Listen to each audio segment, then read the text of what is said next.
నమస్తే, welcome to our channel. దేశవ్యాప్తంగా సంచలనం సృష్టించినటువంటి ఏపీ లిక్కర్ స్కామ్ లో కీలక పరిణామం చోటు చేసుకోబోతుందని చెప్పుకోవచ్చు. మరి ఇప్పటికే ఈ స్కామ్ లో యాక్టివ్ గా ఈడీ దూకుడు పెంచి విచారిస్తున్నటువంటి నేపథ్యంలో అంతిమ లబ్ధిదారు ఎవరా అనే దిశగా కూడా అడుగులు వేస్తున్నట్టుగా తెలుస్తోంది. అంతేకాకుండా ఏపీ మాజీ ముఖ్యమంత్రి జగన్మోహన్ రెడ్డిని కూడా విచారించబోతున్నారనే కథనాలు వినిపిస్తున్నాయి. ఒకవేళ విచారిస్తే ఏం జరగనుంది? అరెస్ట్ ఖాయమా? మరి మిగతా కేసులు కూడా అక్రమ ఆస్తుల కేసుల విషయంలో కూడా మరోసారి విచారిస్తారా? అసలు ఏం జరగబోతుంది? ఇటువంటి అంశాలన్నీ కూడా చర్చించడానికి మనతో పాటుగా ఉన్నారు ఏపీ కమ్మ కార్పొరేషన్ డైరెక్టర్ అడిసిమల్లి శ్రీనివాస్ గారు. నమస్తే సార్. నమస్కారం సార్, 13 ఏళ్లకు పైగా బెయిల్ పైన బయట ఉన్నారు. అప్పుడు కూడా ఈడీ కేసులే. మరి ఇప్పుడు కూడా ఈడీ విచారించబోతోంది, త్వరలోనే విచారిస్తారు, నోటీసులు ఇవ్వబోతున్నారు అనే కథనాలు వినిపిస్తున్నాయి. మరి ఈ కేసు అయినా ఒక కొలిక్కి వస్తుందా? విచారిస్తే ఏం జరగబోతుంది అంటారు? ఇప్పుడు మీరు ఇందాక ఒక మాట అన్నారు, ఈ అంతిమ లబ్ధిదారు ఎవరనేటువంటిది వెతికే పనిలో దర్యాప్తు జరిగిందని. ఇక్కడ వెరైటీ ఏంటంటే, మీకు ఎక్కడన్నా సరే ఏ కేసులోనూ అలా జరుగుద్దండి. అంతిమ లబ్ధిదారు అనకూడదు, మనం అంతిమ దోపిడీదారు అనాలి. ఇది ఏంటంటే, అతను ఏదైనా పెన్షను లేకపోతే తల్లికి వందనం, రైతు భరోసా ఇలాంటివి ఏం కాదు అతను తీసుకునేది. అన్నదాత సుఖీభావ పథకాలు తీసుకుని అంతిమ లబ్ధిదారు అంటాం. వాళ్ళ లబ్ధిదారులు అనాలి.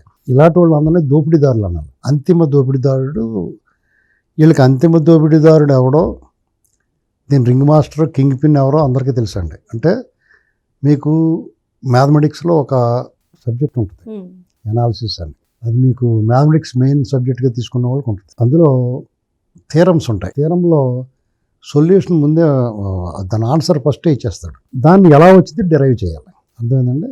అలాగా ఈ జగన్మోహన్ రెడ్డి ఈ బందిపోటు దొంగ, ఇది మొత్తం దొబ్బేసినోడు ఇతనే అనేటువంటి స్పష్టమైన ఆన్సర్ ఉంది అక్కడ. ఎలా దొబ్బేసాడు, ఎలా కొల్లగొట్టేసాడు, ఎక్కడెక్కడ పెట్టాడు, ఎవరెవరిని వాడాడు అనేటువంటి దర్యాప్తు జరిగింది అక్కడ. అర్థమైందా మీకు? వాళ్ళకి ఎవరికి తెలియక కాదు, ఎవడో తెలియక కాగడా పెట్టి వెతకలేదు వాళ్ళు. ఈడున్నాడు ఇక్కడ, ఈడే చేసాడు, ఇది ఎలా చేసాడు, ఆ తవ్వుకుంటూ వెళ్ళి కొద్ది వాళ్ళందరికీ ఎక్కడికక్కడ దిగ్భ్రాంతికరమైన విషయాలు తెలుసుకుంటూ వచ్చినాయి. అప్పటి వరకు సీన్లో లేని వాళ్ళందరూ కూడా క్యారెక్టర్లు వచ్చినాయి, కొత్త కొత్త క్యారెక్టర్లు వచ్చి చేరిపోతూ ఉన్నాయి. ఇన్నాళ్ళు మనం ఏమనుకున్నాం, జగన్మోహన్ రెడ్డి, చెవిరెడ్డి భాస్కర్ రెడ్డి, విజయసాయి రెడ్డి, సుబ్బారెడ్డి, పెద్దిరెడ్డి, లేదా ఇంకో రెడ్డి, లేదా ఇంకొక ఆవిడ ఎవరో అనుకున్నాం. అలా కాకుండా బాలాజీ గోవిందప్ప వస్తాడు, ఇలాంటి రకరకాల వాళ్ళు 300 మందికి రాజకేశ్వర రెడ్డి ఇలాంటి వాళ్ళందరూ దిగేశారు. కాబట్టి వాళ్ళందరూ కూడా ఇతనే అనేటువంటి ప్రూఫ్ ఇవ్వలేదని అనుకున్నాం మనం ఇన్నాళ్ళు. యాక్చువల్గా ఈ దర్యాప్తు జరుగుతున్నప్పుడు అందరూ ఇచ్చారు. ఏమో తెలియదు, గుర్తులేదు, మర్చిపోయామని చెప్తున్నారనే వచ్చింది బయటికి న్యూస్. మన అందరికీ కూడా చాలా కోపం వస్తుంది. ఎవరి మీద? దొంగతనం ఏమో జగన్మోహన్ రెడ్డి చేశాడు, దొంగతనం చేయించిందేమో వీళ్ళు దర్యాప్తు చేస్తున్న వాళ్ళందరి చేత చేయించాడు, మొత్తం డబ్బు ఏమో అతను తీసుకున్నాడు, ఎక్కడెక్కడో పెట్టాడు. కానీ తిట్లు ఎవరు తింటున్నారు? కూటమి ప్రభుత్వం వాళ్ళు తింటున్నారు.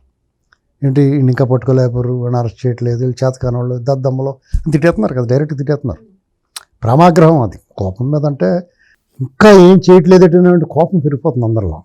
కానీ మనం అనుకున్నంత ఈజీగా దర్యాప్తు విషయంలో కానీ అరెస్టుల విషయంలో కానీ జగన్మోహన్ రెడ్డి ఏం చేశాడు, అరెస్ట్ చేసి దర్యాప్తు చేస్తా అన్నాడు.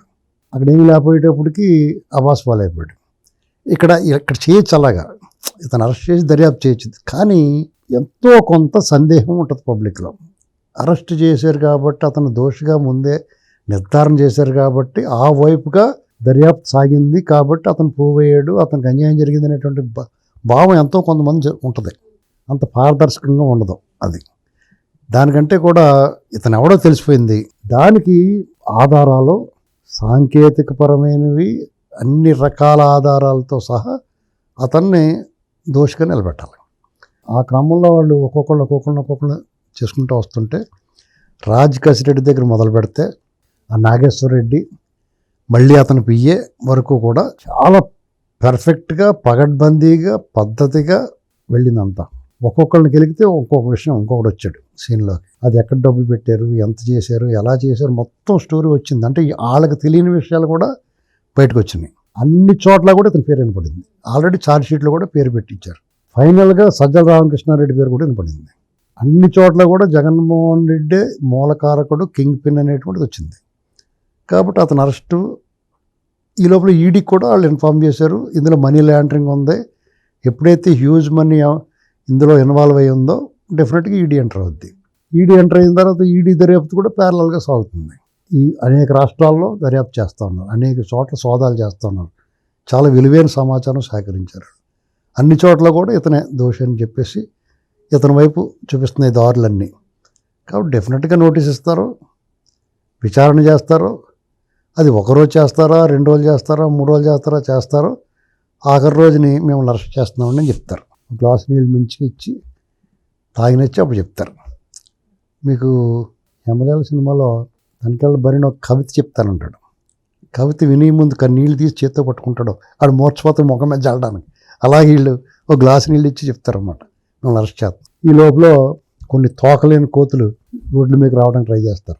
ఏ మూల ప్రతి మూల పోలీసులు పెట్టి ముడ్డి పగల కొడతారన్నమాట. అర్థమైందండి.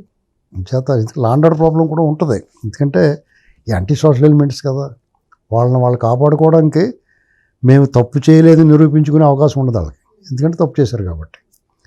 డెఫినెట్గా వాళ్ళు ఏం చేస్తారంటే వాళ్ళ స్కిన్ కాపాడుకోవాలంటే కొంతమంది అలాంటి వాళ్ళు తయారు చేసి ఉంచుకుంటారు. వాళ్ళతో సమాజంలో అన్రెస్ట్ క్రియేట్ చేస్తారు, అలజడి సృష్టిస్తారు. దానికి ప్రభుత్వాలు కొంచెం వెనకం చేస్తాయి. అన్రెస్ట్, పెట్టుబడులు, రాష్ట్రం అభివృద్ధి చెందాలి, ఇలాంటి న్యూసెన్స్ ఎందుకని ఆగుతూ ఉంటారు. అది కూడా కారణం, కొంచెం జాప్యం జరగడానికి. ఈ పాటికే అతను లోపలేసి అన్ని ఆధారాలు ఉన్నాయి. దానికి ఇంకా పకడ్బందీగా చేసుకొచ్చేది కారణం ఏంటంటే ఇలాంటివన్నీ చక్క పెట్టుకుంటేనే కానీ ఇది హై ప్రొఫైల్ కేసు. అతని మీద ఈ ఒక్క 3,000 ముడుపుల కేసే కాదండి, ఇది ఒక పార్ట్ అంతే, ఇంకా చాలా ఉన్నాయి. ఒకసారి లోపలికి వెళ్తే మిగతా కూడా ఎస్టాబ్లిష్ అవుతాయి. వాటి అన్నిటిలో కూడా మళ్ళీ దర్యాప్తు సరికొద్ది అతను విచారణ చేస్తారు. అన్నిటిలో కూడా అతను దోషిగా తేలుతాడు. ఇక జీవితకాలం కారాగారంలో తప్పుతాయి. మరో అంశంతో మళ్ళీ కలుద్దాం. Thank you sir. రైట్.